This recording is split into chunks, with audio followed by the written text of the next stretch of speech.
तो हेलो मेरे प्यारे बच्चों, बहुत बहुत स्वागत करते हैं इस नए आज की इस वीडियो में। आज हम आपके लिए टॉप 5 ऐसे सब्जेक्टिव प्रश्न लेके आए हैं हिस्ट्री का, जो कि आपके एग्जाम में छपने वाला है। ठीक है, तो इस वीडियो को आप शुरू से अंत जरूर देखिए और इस 5 प्रश्नों को आप याद कर लीजिए। ठीक है, यह सब्जेक्टिव प्रश्न है जो कि आपके 2026 बिहार बोर्ड के एग्जाम में बिल्कुल छपने वाला है। तो चलिए शुरू करते हैं। वीडियो पर नया है तो वीडियो को लाइक कीजिए, चैनल को सब्सक्राइब कीजिए और इस वीडियो को अपने दोस्तों के पास शेयर जरूर कर दीजिएगा। ठीक है, देखिए सबसे पहला क्वेश्चन देखिए। सबसे पहला क्वेश्चन है आपको अस्थाई बंदोबस्त से आप क्या समझते हैं। यह एमवीवीआई क्वेश्चन है। एमवीवीआई मतलब most very very important question है 2026 एग्जाम के लिए। देखिएगा 2026 एग्जाम के लिए बहुत ही महत्वपूर्ण यह प्रश्न आपको रहने वाला है। चलिए देखते हैं। तो अस्थाई बंदोबस्त से आप क्या समझते हैं। याद रखिएगा, अस्थाई बंदोबस्त अंग्रेजी सरकार द्वारा लागू किया गया था। यह एक भू राजस्व प्रणाली था जिसे कर्नवालिस द्वारा 22 मार्च 1793 को 22 मार्च 1793 को लागू किया गया। इसमें कर वसूली का अधिकार स्थानीय जमींदार को दिया गया था।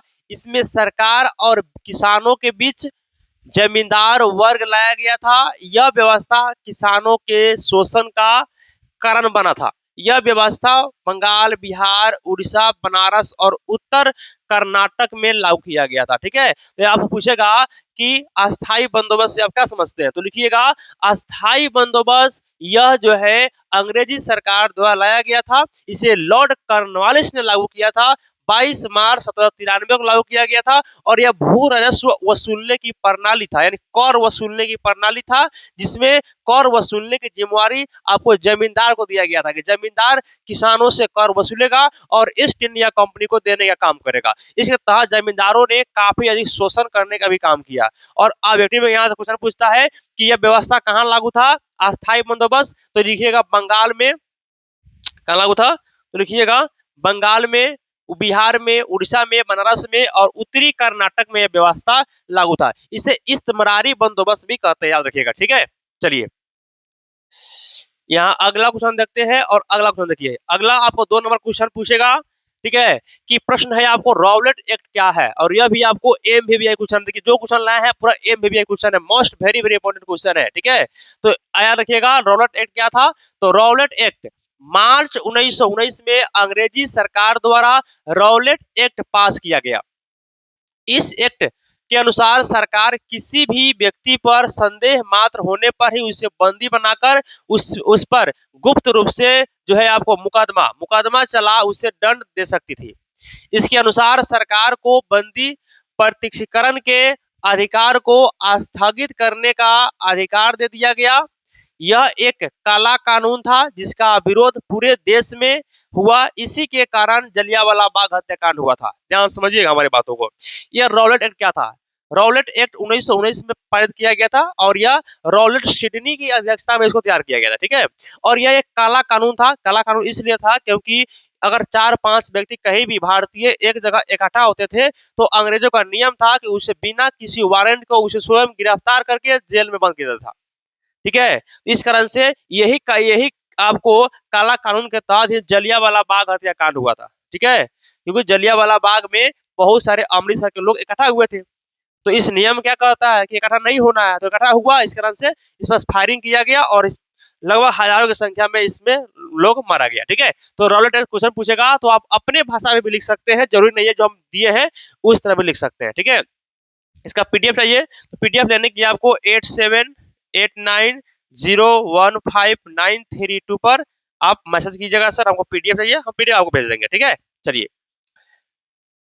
इस तरह की अगला क्वेश्चन देखिए। यहाँ पर अगला क्वेश्चन है, यह 3 नंबर प्रश्न देखिए। क्वेश्चन रहेगा आपको सिविल लाइंस का विकास किस प्रकार हुआ था। यह भी एमवीवीआई क्वेश्चन है, सिविल लाइंस का विकास क्या हुआ। देखिए औपनिवेशिक काल में, औपनिवेशिक काल मतलब कि जब हम लोग गुलाम थे तब, ठीक है, ब्रिटिश अफसरों के आवासीय क्षेत्र को सिविल लाइंस कहा जाता है, यानी कि जहां पर अंग्रेज के अधिकारी सब रहते थे उसी को सिविल लाइंस कहा जाता है। इस क्षेत्र में अंग्रेज अफसरों के लिए सारी सुख सुविधाएं का ध्यान रखा जाता था। यह एक रिजर्व क्षेत्र होता था, यहाँ सैनिक का पहरा होता था। इस क्षेत्र में आम लोगों का प्रवेश प्रतिबंध होता था। इलाहाबाद, बरेली आदि शहरों में ऐसे क्षेत्र बसाए गए थे। तो आप देखिए ये एक ऐसा शहर था जहां पर अंग्रेजों का बड़े बड़े अधिकारी रहता था, ठीक है। और बड़े बड़े अधिकारी था यहाँ, तो अधिकारियों के लिए पहरा था, सभी प्रकार की सुविधाएं था। इस तरह से कह सकते हैं कि यह एक व्हाइट टाउन था। क्या था? White town. व्हाइट टाउन था, ठीक है, व्हाइट टाउन था। तो यार व्हाइट टाउन था, एक था ब्लैक टाउन। तो ब्लैक टाउन था भारतीयों के लिए, व्हाइट टाउन था अंग्रेजों के लिए। तो यह आपका एक व्हाइट टाउन था अंग्रेजों के लिए। चलिए यह देखते हैं क्वेश्चन क्या है। यह क्वेश्चन कह रहा है कि अयंगर व्यवस्था विषय में आप क्या समझते हैं। यह भी आपको एमबीबीए क्वेश्चन है, most very very important question है आपके एग्जाम के लिए। देखिए तो अयंगर व्यवस्था विजयनगर साम्राज्य के ग्रामीण प्रशासन व्यवस्था था। तो विजयनगर साम्राज्य जो आज कर्नाटक में है, उस समय था विजयनगर साम्राज्य। आज इसकी राजधानी हम्पी जो है एक आपको शहर बना हुआ है, ठीक है। तो यह कर्नाटक में है। और यह अयंगर व्यवस्था विजयनगर साम्राज्य की प्रशासनिक व्यवस्था था राजपाट चलाने के लिए, ठीक है। प्रशासन की सबसे छोटी इकाई गांव या उर होता था। यानी जो प्रशासन का सबसे छोटा इकाई होता था वो सबसे गांव होता था, गांव या उर बोलते उसको। अयंगर व्यवस्था के तहत प्रत्येक उर या ग्राम को एक स्वतंत्र इकाई के रूप में संगठित किया गया था, यानी स्वतंत्र रूप से था, ठीक है। इस पर प्रशासन के लिए 12 शासकीय व्यक्तियों को नियुक्त किया था। यानी कि इस गांव को नियंत्रण करने के लिए 12 ऐसे अधिकारियों को नियुक्त किया था। इन्हीं 12 शासकीय अधिकारियों के समूह को अयंगर कहा जाता है। तो जो 12 अधिकारी जो गांव की प्रशासनिक व्यवस्था को देखने के लिए नियुक्त किया था, तो उसी 12 प्रशासनिक अधिकारी को ही अयंगर व्यवस्था कहा गया, ठीक है। और इस समूह को गांव से कर इकट्ठा करके भूमि बेचने तथा छोटे मोटे मामलों को न्याय सुलझाने का काम था। यानी कि अयंगर व्यवस्था था, जो 12 शासकीय अधिकारी था, इसका काम क्या था? गांव से टैक्स वसूलना या भूमि को बेचना, छोटे मोटे जो मामला था उस पर न्याय करने का भी अधिकार इसको दिया गया था, ठीक है। तो याद रखिएगा ये विजयनगर साम्राज्य की अयंगर व्यवस्था था। यह क्वेश्चन बहुत ही अधिक पूछता है, इसको याद रखिएगा, कई साल क्वेश्चन पूछा हुआ है लगातार, ठीक है। चलिए ये देखते हैं, यह क्वेश्चन आपका है, यह भी बहुत शानदार क्वेश्चन है। और यह आईने ए अकबरी के बारे में आप क्या समझते हैं, ठीक है। तो आईने ए अकबरी यानी अकबर से संबंधित क्वेश्चन है। तो देखिए इसका आंसर लिखिएगा। आईने ए अकबरी मुगल सम्राट अकबर के समय का एक महत्वपूर्ण ग्रंथ है, ठीक है, जिसे मुगल इतिहासकार महत्वपूर्ण स्रोत माना जाता है। देखिए यह आपको क्या है, तो आईने अकबरी मुगल सम्राट या मुगल साम्राज्य के जानकारी का एक प्रमुख स्रोत है, ठीक है।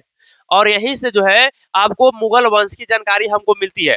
देखिए इसका लेखक जो है, आईने अकबरी का लेखक अकबर के नौरत्न दरबारी अबुल फजल है। यानी अकबर के जो नौरत्न थे, नौरत्न में से एक अबुल फजल है, उन्होंने ही इस किताब को लिखा है, ठीक है।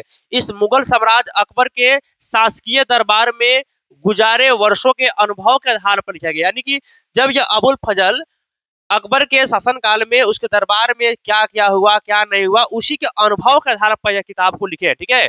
आईने ए अकबरी में मुगल कालीन प्रशासन, भू राजस्व प्रणाली, आर्थिक, सामाजिक इत्यादि जानकारी है, ठीक है। यानी कह सकते हैं तो मुगल वंश की सभी जानकारी इसमें है। आईने 5 भागों में बटा हुआ है, ठीक है। जो आईने अकबरी है 5 भागों में है, और इसके लगातार 3 भाग में सिर्फ आपको मुगल वंश के प्रशासनिक व्यवस्था का वर्णन किया गया है, और 2 भागों में अकबर की जीवनी और उसके राजपाट के बारे में या उनके परिवार के बारे में वर्णन किया गया है, ठीक है। तो इस तरह हम 5 प्रश्न देखें, इस 5 प्रश्नों को आप याद कर लीजिएगा, और यह आपके एग्जाम में छपने वाला प्रश्न है 2026 एग्जाम बिहार बोर्ड में, ठीक है, याद रखिएगा इसको।